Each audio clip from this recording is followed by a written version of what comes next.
Po për një politikan çfarë është mjaft, zot Xhaferi? Idealisht për mua dhe për veten time që unë do e ndjek këtë shembull, mjaft është të japësh më të mirën e vetes tënde në shërbimin publik. Pra, dhe në reformat, unë mendoj që një politikan nuk ka nevojë më shumë se 10 vite për të dhënë maksimumin e tij. Po ky është besimi im, kjo do jetë shembulli im, kjo do jetë rruga ime.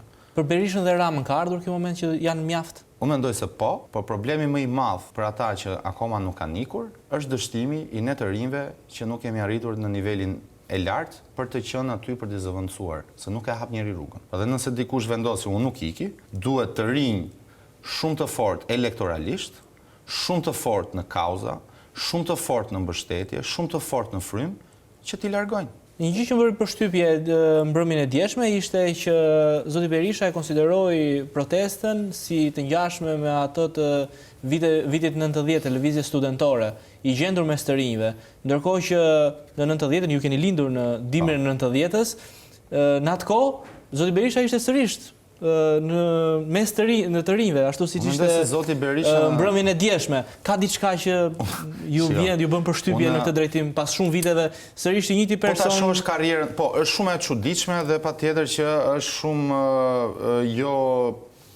jo fatlume që Shqipëria nuk ka prodhuar klasa politike që sot flitej për emra dhe më të mëdhenj se zoti Berisha në aktualitet.